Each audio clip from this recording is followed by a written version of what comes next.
नमस्कार विद्यार्थी मित्रांनो, स्पर्धा परीक्षा डिजिटल लर्निंग या यूट्यूब चॅनलवरती आपल्या सर्वांचं स्वागत आहे। विद्यार्थी मित्रांनो, आज आहे 26 फेब्रुवारी 2024। तर आपल्या डेली करंट अफेअर्सच्या सीरीज मधील काही महत्त्वाचे चालू घडामोडींचे घटक आज आपण अभ्यासूया। चला तर मग आजच्या व्हिडिओला सुरुवात करूया। फर्स्ट क्वेश्चन आहे, भारतातील पहिले गतिशक्ती संशोधन चेअर कोठे स्थापन करण्यात आले आहे? तर IIM शिलाँग या ठिकाणी भारतातील पहिले गतिशक्ती संशोधन चेअर केंद्र स्थापन करण्यात आलेले आहे। फेब्रुवारी 2024 मध्ये भारतातील पहिले गतिशक्ती रिसर्च चेअर स्थापन करण्यासाठी बंदरे, जहाज बांधणी आणि जलमार्ग मंत्रालयाने IIM शिलाँग सोबत सामंजस्य करार केला आहे। हे मल्टी मॉडल लॉजिस्टिक विकास धोरणे आणि सराव आणि ईशान्येकडील लॉजिस्टिक क्षमता वाढीसाठी नाविन्यपूर्ण ज्ञान निर्माण करण्यावर लक्ष केंद्रित करेल। चेअरचे मुख्य उद्दिष्ट ज्ञान आणि कौशल्य तयार करणे आणि विकसित करण्यासाठी जागतिक तज्ञांसह सहयोग सुधारणे हे आहे। ईशान्य क्षेत्राला राष्ट्रीय आणि आंतरराष्ट्रीय क्षेत्रांशी जोडण्यासाठी मल्टी मॉडल लॉजिस्टिक विकास धोरणावर चर्चा करण्यासाठी एक धोरणात्मक परिषद आयोजित करण्यात आली। तर भारतातील पहिले गतिशक्ती संशोधन चेअर IIM शिलाँग या ठिकाणी स्थापन करण्यात येणार आहे। नेक्स्ट आहे, चंद्राच्या दक्षिण ध्रुवावर पोहोचणारा दुसरा देश कोणता ठरला आहे? तर याचे योग्य उत्तर आहे अमेरिका। अमेरिकेच्या खाजगी कंपनीच्या इन्स्टिट्यूट मशीन्सचे लँडर ODCS हे 22 फेब्रुवारी 2024 रोजी चंद्राच्या दक्षिण ध्रुवावर उतरले आहे। तर चंद्राच्या दक्षिण ध्रुवावर पोहोचणारा दुसरा देश ठरलेला आहे अमेरिका। तर पहिला देश कोणता ठरलेला आहे? तर आपला भारत देश ठरलेला आहे चंद्राच्या दक्षिण ध्रुवावर पोहोचणारा पहिला देश। तर हे 15 फेब्रुवारी 2024 रोजी लॉन्च केले होते। ODCS हे चंद्रावर उतरणारे खाजगी कंपनीचे पहिले अंतराळयान ठरले आहे। तर बघा, चंद्रावर उतरणारे खाजगी कंपनीचे पहिले अंतराळयान कोणते ठरलेले आहे? तर ODCS हे।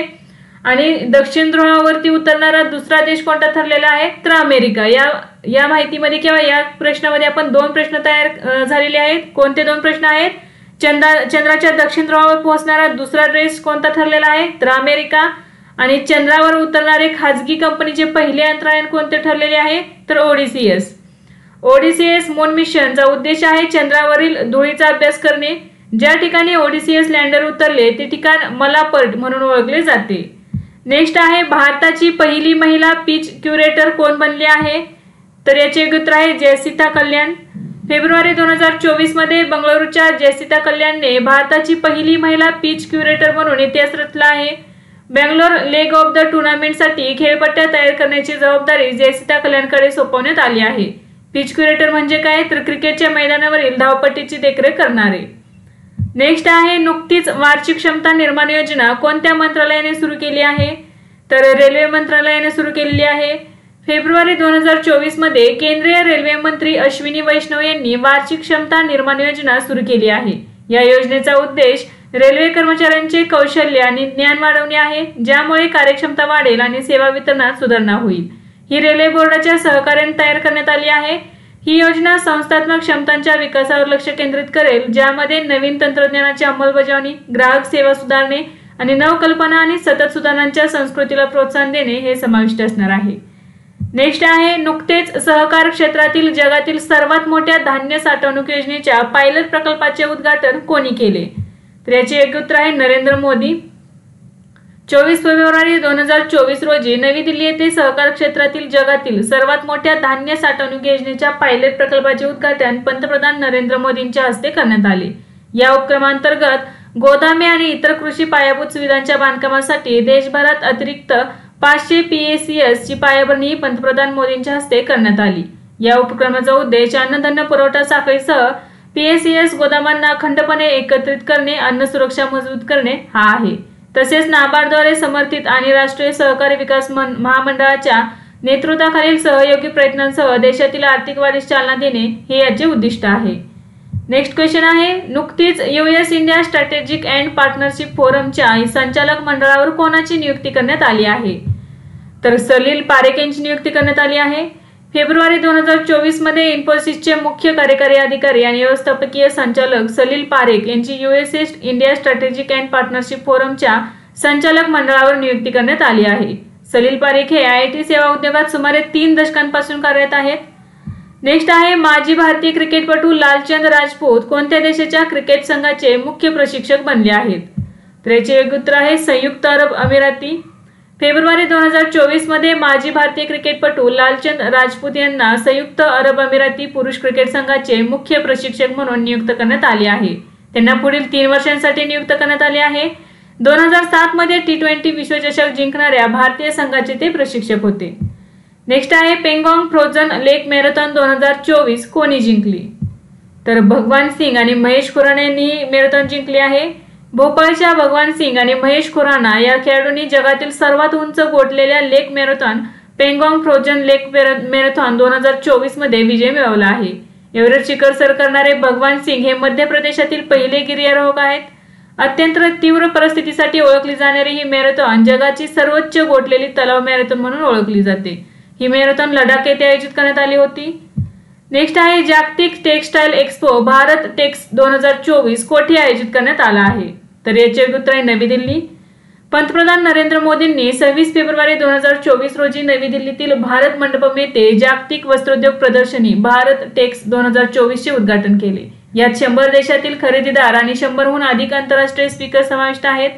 हा इव्हेंट 4 दिवस चालणार आहे। व्यापार आणि गुंतवणुकीला चालना देण्यासाठी याचे आयोजन करण्यात आले आहे। नेक्स्ट आहे सर्वोच्च न्यायालयाच्या आवारात आयुष होलिस्टिक वेलनेस सेंटरचे उद्घाटन कोणी केले? तर CJI DY चंद्रचूड यांनी केले। फेब्रुवारी 2024 मध्ये भारताचे सरन्यायाधीश न्यायमूर्ती DY चंद्रचूड यांनी भारताच्या सर्वोच्च न्यायालयाच्या आवारात आयुष होलिस्टिक वेलनेस सेंटरचे उद्घाटन केले। सुप्रीम कोर्टाच्या आवारात स्थित आयुष होलिस्टिक वेलनेस सेंटर ही शारीरिक, मानसिक आणि भावनिक कल्याणासाठी सर्वसमावेशक काळजी प्रदान करण्यासाठी डिझाईन केलेली एक सुविधा आहे। नेक्स्ट आहे भारत आणि अमेरिका यांच्यातील 11वा द्विपक्षीय कौन्सिलर संवाद कोठे आयोजित करण्यात आला होता? तर नवी दिल्ली या ठिकाणी आयोजित करण्यात आला। फेब्रुवारी 2024 मध्ये भारत आणि अमेरिका यांच्यातील 11वा द्विपक्षीय कौन्सिलर संवाद नवी दिल्ली येथे आयोजित करण्यात आला होता। डॉक्टर KG श्रीनिवासन यांनी भारतीय शिष्टमंडळाचे नेतृत्व केले, तर अमेरिकन शिष्टमंडळाचे नेतृत्व रेना बिटर यांनी केले। यामध्ये भारत आणि अमेरिकेने प्रत्यार्पण, विद्यार्थी आणि व्यावसायिकांची गतिशीलता, सुरक्षित आणि कायदेशीर स्थलांतर आणि असुरक्षित महिला आणि मुलांचे संरक्षण यासारख्या विविध मुद्द्यांवर सहकार्य वाढवण्याच्या मार्गांवर चर्चा करण्यात आली। तसेच दोन्ही देशांनी पुढील वर्षी अमेरिकेत पुढील कौन्सिल संवाद आयोजित करण्याचेही मान्य केले।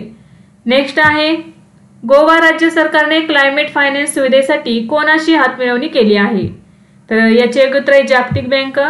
गोवा राज्य सरकार जागतिक बँकेच्या भागीदारीत मिश्रित वित्त सुविधा उभारणार आहे। उपराष्ट्रीय स्तरावर हा अशा प्रकारचा पहिला हवामान केंद्रित बहुक्षेत्रीय उपक्रम आहे। यामुळे गोव्यातील कमी कार्बन हवामान अनुकूल उपक्रमांना आर्थिक सहाय्य मिळणार आहे। जागतिक बँकेची स्थापना 1944 साली झाली असून तिचे मुख्यालय वॉशिंग्टन DC येथे आहे। नेक्स्ट आहे 6G संशोधन आणि विकासासाठी नोकियाने कोणासोबत भागीदारी केली आहे? तर Indian institute of science. February 2024 मध्ये नोकियाने इंडियन इन्स्टिट्यूट ऑफ सायन्स सोबत भारतावर विशेष लक्ष केंद्रित करून 6G तंत्रज्ञान संशोधन भागीदारी केली आहे। बेंगळुरूमध्ये नोकियाच्या नव्याने उद्घाटन झालेल्या 6G लॅबचे मुख्यालय आहे। हे रेडिओ तंत्रज्ञानापासून ते आर्किटेक्चर पर्यंत 6G तंत्रज्ञानाच्या विविध पैलूंचा अभ्यास करणार आहे। नेक्स्ट आहे नुकतेच जीवन रक्षा पदक पुरस्काराने कोणाला सन्मानित करण्यात आले? तर शशिकांत कुमार यांना सन्मानित करण्यात आले। भारताच्या माननीय राष्ट्रपतींनी रेल्वे प्रोटेक्शन स्पेशल फोर्सचे कॉन्स्टेबल शशिकांत कुमार यांना प्रतिष्ठित जीवन रक्षा पदक प्रदान केले। बुडणे, अपघात, आग, विद्युत शॉक, नैसर्गिक आपत्ती, खाणीतून सुटका आणि तत्सम आपत्कालीन परिस्थितीत जीव वाचवण्याच्या मानवतेच्या अनुकरणीय कृत्यांना हा पुरस्कार दिला जातो। नेक्स्ट आहे नुकतेच संरक्षण मंत्री राजनाथ सिंह यांनी मेटेक्स 24 प्रदर्शनाचे उद्घाटन कोठे केले? MTEX 2024 प्रदर्शन। तर याचे योग्य उत्तर आहे विशाखापट्टणम। फेब्रुवारी 2024 मध्ये संरक्षण मंत्री राजनाथ सिंह यांनी विशाखापट्टणम येथे मिलान 2024 चा भाग म्हणून MTEX 2024 या 3 दिवसीय संरक्षण प्रदर्शनाचे उद्घाटन केले। MTEX 2024 हे संरक्षण क्षेत्रातील जहाज बांधणी, दळणवळण प्रणाली, सायबर सुरक्षा आणि शाश्वत ऊर्जा उपाय यासारख्या नौदल तंत्रज्ञानातील प्रगती दर्शवते।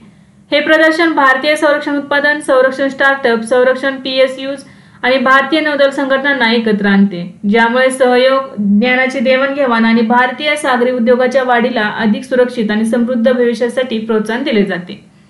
तर विद्यार्थी मित्रांनो, आजच्या व्हिडिओमध्ये आपण काही महत्त्वाचे चालू घडामोडीचे घटक अभ्यासले। यासारखेच नवनवीन व्हिडिओ पाहण्यासाठी चॅनलला लाईक करा आणि सबस्क्राइब करायला विसरू नका। धन्यवाद।